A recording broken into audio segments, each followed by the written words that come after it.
programa de hoje fala sobre a regulamentação do espaço virtual no Brasil. Participam desse debate Flávia Lefebvre, advogada e consultora da Proteste, Veridiana Alimonte, advogada do IDEC, e Laura Tresca, oficial de liberdade de expressão do artigo 19.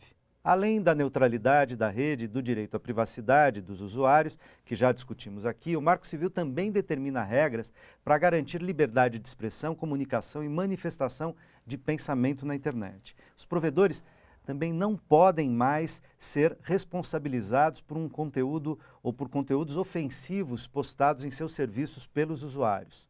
São mecanismos para inibir a censura na rede. Mas então, como o usuário que se sentir ofendido, por exemplo, por um comentário ou um vídeo, deve proceder para retirar o conteúdo de um determinado espaço da internet? Flávia. Olha, eu acho que esse dispositivo foi um ganho imenso, porque a gente sabe que existem disputas em todos os níveis, disputas comerciais por direitos autorais, né? E que nem sempre são legítimas, então, e que se confundem com interesses políticos, por exemplo. Então, eu sou uma blogueira que tenho lá meu blog e quero comentar uma matéria que saiu no Jornal Nacional e que envolve um determinado político. O que acontece? Ligam lá para o meu provedor e falam, olha, tira isso daí, porque senão eu vou te responsabilizar. E hoje é isso que acontece. E o provedor tira. Né? Então, isso é uma clara violação de liberdade de expressão, não há dúvida nenhuma. Recentemente foi aprovada uma lei dentro da mini-reforma eleitoral que diz que criminalizando a conduta de quem contrate gente para falar mal do político na internet. Sem restringir, para dizer assim, se for verdade, pode falar. Então, eu acho que quando o Marco Civil faz isso, faz de uma forma muito pertinente e adequada com o que está na Constituição Federal. Para se tirar um conteúdo, precisa-se de uma ordem judicial. Você se sente ofendido, você vai, em algum direito seu, vai ao judiciário, pede uma liminar e fala, olha, eu quero que tire esse conteúdo no ar. Esse especificamente vai lá e tira. Agora, não necessariamente só isso. Se o provedor de aplicativo acha razoável uma notificação que alguém envie, se aquilo for nitidamente abusivo e ele entenda que pode tirar, ele não é que ele só vai tirar com uma ordem judicial, ele pode tirar também se for nitidamente, como é o caso que ficou expresso no Marco Civil, quando, por exemplo, cenas de sexo e de pornografia, pedofilia, etc., se a pessoa não autorizou, a pessoa retratada não autorizou, ela pode, independentemente de ordem judicial, notificar e pedir para retirar aquilo. Muito bem. Como é que vocês veem, Laura, a questão da liberdade de expressão? O que ganhamos, né? Em termos de liberdade de expressão, de avanço de uma democracia na rede com o Marco Civil? Eu acho que a Flávia pontuou muito bem, né? A gente não transfere mais para o provedor a decisão de que se aquele conteúdo é lícito ou não é lícito, né? A gente coloca isso nas mãos de quem tem preparo para fazer isso, que são as cortes, né? Que foram preparados para equilibrar direitos, né? Então, com certeza foi um grande avanço aí, mas de qualquer forma são colocadas duas exceções, né, para essa responsabilidade. Uma é com relação a direitos autorais, que fica muito claro que isso vai ser regido por lei específica, né? A gente já tem uma lei de direitos autorais em vigor, então é ela que deve ser aplicada com relação a conteúdos. Também na internet. Também na internet, relacionados à responsabilidade dos provedores. E tem a segunda exceção, que foi a que a Flávia falou, que é a questão de conteúdos que firam a legislação brasileira que já está estabelecida. Não, específico para cena de nudez e ato sexual privado em que ocorra uma violação de intimidade. Aí, nesse caso, esse artigo surgiu quando houve aquele caso da menina que se suicidou, depois que passou, né, imagens de nudez dela. E aí, nesse caso, é um caso típico de notificação e retirada mesmo. Então, aí, porque do que a gente está falando aqui? A gente está falando do provedor poder ser responsabilizado por um conteúdo de terceiro. Então, ele pode até tirar, se ele quiser, e aí vai se discutir se ele tiver uma conduta abusiva nesse sentido, que foi abusiva, porque ele nem poderia, ele teria a salvaguarda de não ser responsabilizado se não houver uma ordem judicial. Qual que é essa regra? Quando o provedor pode ser responsabilizado por um conteúdo de terceiro? Se ele não tira do ar depois que tem uma ordem judicial determinando que ele retire. Agora, no caso de cena de nudez e ato sexual privado, violação de intimidade por causa disso, ele pode ser responsabilizado quando receber uma mera notificação, não ordem judicial, e não retirar do ar. Só que aí o Marco Civil tem uma coisa bem importante. Ele diz o seguinte, a notificação tem que ser da vítima, do participante, de quem aparece na cena, ou do seu representante legal. Por quê? Porque é muito comum na rede perfis no Facebook serem bloqueados porque tem uma foto da mãe amamentando o filho.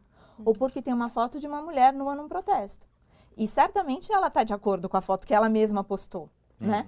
É outra pessoa que está se sentindo ofendida com isso. E só para complementar, com relação a direitos autorais, isso foi uma administração de disputas dentro do Marco Civil, porque já está em discussão uma reforma da Lei de Direitos Autorais, que agora está um pouco parada dentro do governo federal. O Marco Civil diz que, para essa regra se aplicar, a regra da ordem judicial para responsabilizar o provedor, para que essa regra se aplique a direitos autorais, tem que ter uma outra previsão legal específica. Então, eles jogam o debate para a reforma da Lei de Direitos Autorais. Enquanto não há essa previsão legal específica, se aplica a atual Lei de Direitos Autorais. E muitas vezes os direitos autorais são utilizados para censura mesmo. Usam o argumento do direito de imagem ou do direito a uma marca, como foi o caso da Folha de São Paulo e da Falha de São Paulo. Claramente não há uma violação de direitos autorais ali, né? Mas foi o argumento utilizado para tirar a Falha de São Paulo do ar. Então, realmente, a gente também precisa mergulhar nesse debate na Lei de Direitos Autorais. O objetivo, eu acho, da lei foi tirar a coisa do campo moral, né? Então, por exemplo, eu sou da Igreja Universal, não sei da onde, e me sinto eu ofendido de que determinado conteúdo esteja público. E eu vou lá e notifico e falo, olha, isso não pode, isso aí não pode, isso, sabe? Liberdade de expressão é liberdade de expressão, né?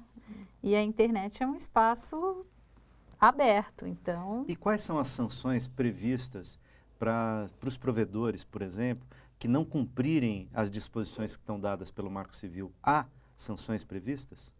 Não, é indenização, né? Isso vai ser definido judicialmente. Não existe hoje no Brasil um sistema de tarifação de indenização. Isso é arbitrado pelo juiz, analisando caso a caso. Já acontece hoje isso, né? Não, mas isso do ponto de vista da privacidade. Mas, por exemplo... De conteúdo também. De conteúdo também, da neutralidade também. Do ar.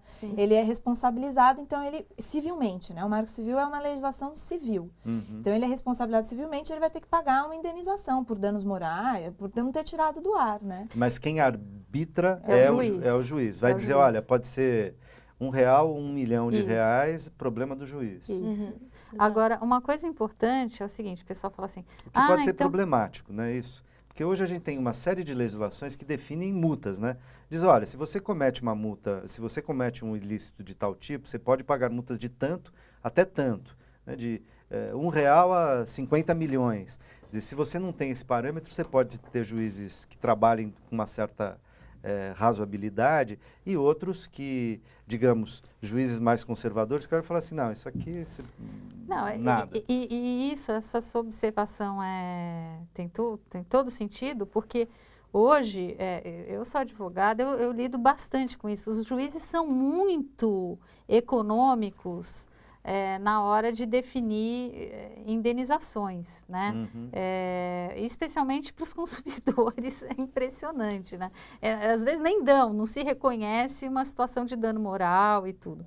Mas, de qualquer maneira, um outro aspecto que eu queria falar disso, porque o pessoal critica, o Marco Civil vai impedir de se pegar os pedófilos. Não, crimes que estão descritos no Código Penal, Sim, na se legislação. eles estiverem configurados, a polícia vai lá Pertinente. e vai chegar e vai fazer isso. Aí o Marco Civil não afastou o Código Penal, o Código Penal continua em vigor. Configurado um crime cometido na internet, tanto faz se ele foi cometido na internet, se foi na televisão ou na rua, crime é o crime, a polícia vai lá e vai tomar as providências. Agora, em relação à sua ponderação também dos valores da indenização, no caso de privacidade, de ter um tratamento errado, principalmente dos registros de acesso a aplicações, se não for dentro dos parâmetros do Marco Civil, tem que ser levado em consideração o porte da empresa e etc. no momento da... Tem lá algumas questões que deveriam ser levadas em consideração no momento da responsabilização, principalmente no caso de proteção de dados, que inclusive, o Marco Civil ele até ficou mais detalhado nesse ponto depois que tiveram as denúncias do Edward Snowden, de vazamento e de espionagem. Mas já há no Brasil a discussão de um projeto mais detalhado em relação à proteção de dados, que é um anteprojeto de lei de proteção de dados pessoais, que nesse momento ainda está dentro do governo, passou por consulta pública já há alguns anos atrás, e agora está dentro do governo federal para ser, em um momento posterior, proposto como lei, assim como aconteceu com o Marco Civil, que passou, enviado ao Congresso que passou como projeto por de lei. consulta pública e foi enviado ao Congresso como um projeto de lei do Executivo.